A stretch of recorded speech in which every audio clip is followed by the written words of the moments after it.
Okay, video number 1. This will be a battery change for a MacBook Pro A2251 that is in APR BAT. First thing we'll do is scan the asset tag.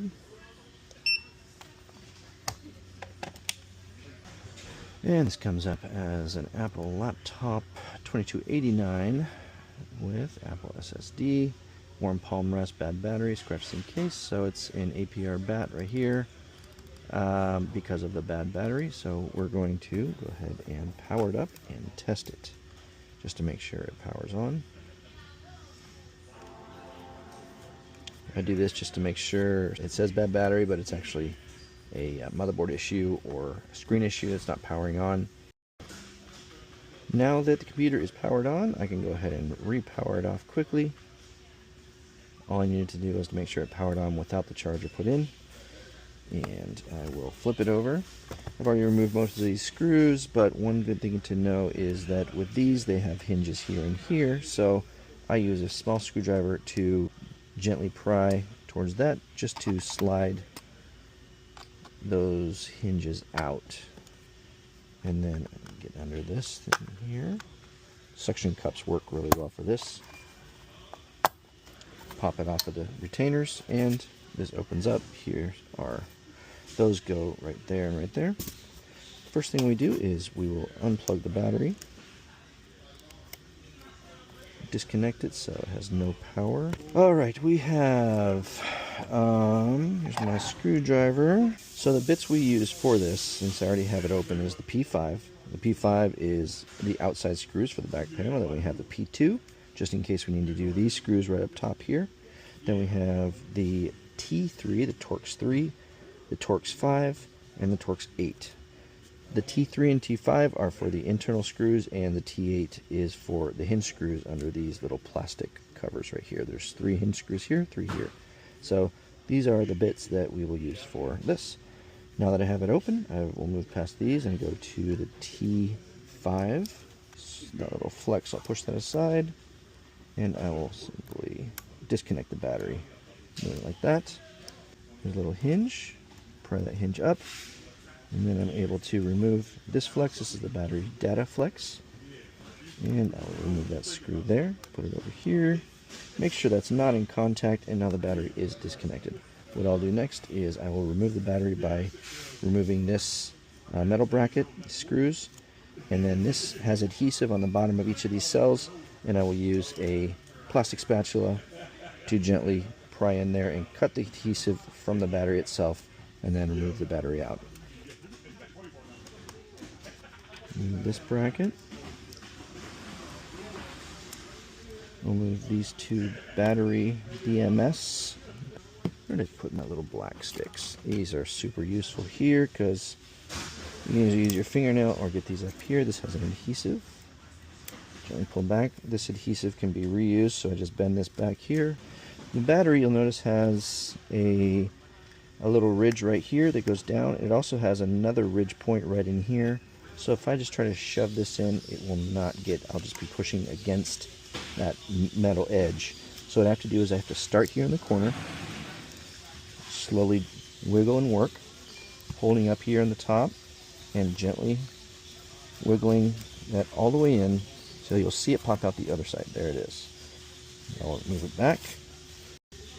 And once I have that, this cell is free. There's the 3 adhesive strips that I've cut by putting this plastic right in the middle there. I'm going to do it with the other side.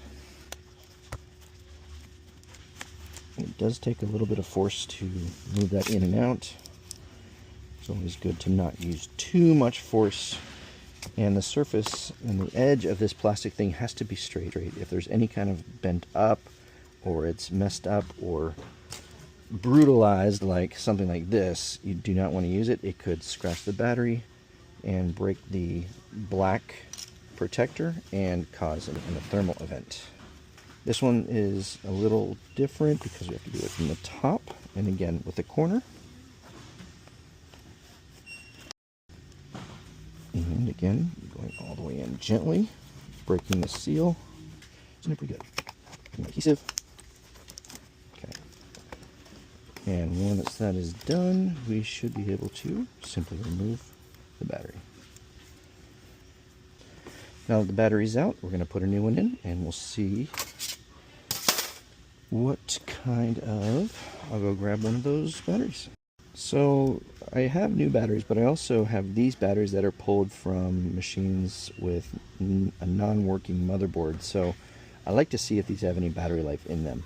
So I'm going to test both of these, just like I'm testing this one currently. A battery I just put in to test. You can see here it has a different design for this model specifically. So I'm going to go ahead and power this off and remove this battery, and I'm going to test those two batteries over there as well. And so hopefully we can reuse some of these batteries if they're above 80%. So I have this one that I pulled out of a non-working Macs to test the battery to see if it's good. So I'm going to slide that in, just lay it in. Connect here, the battery, and insert the battery data flex.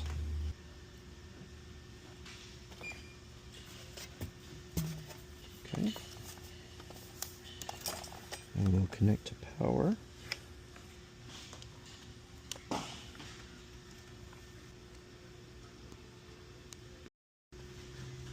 So now opening up Coconut Battery, we can see the battery health and percentage, which is populating at about 85% with 379 charge cycles. So this battery is definitely viable to reuse for a RT, HV, or eBay MacBook. Then I will go ahead and close it up.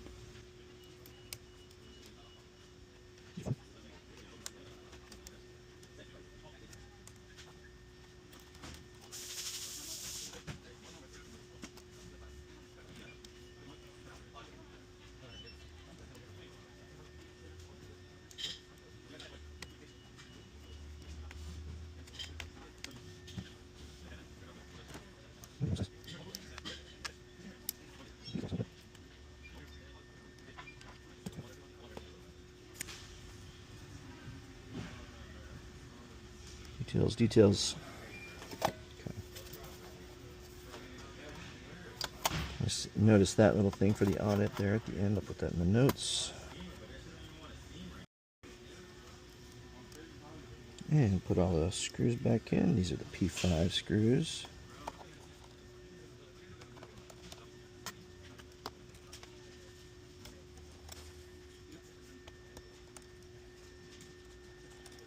So all the screws are in. Now my power back up. I'll put this.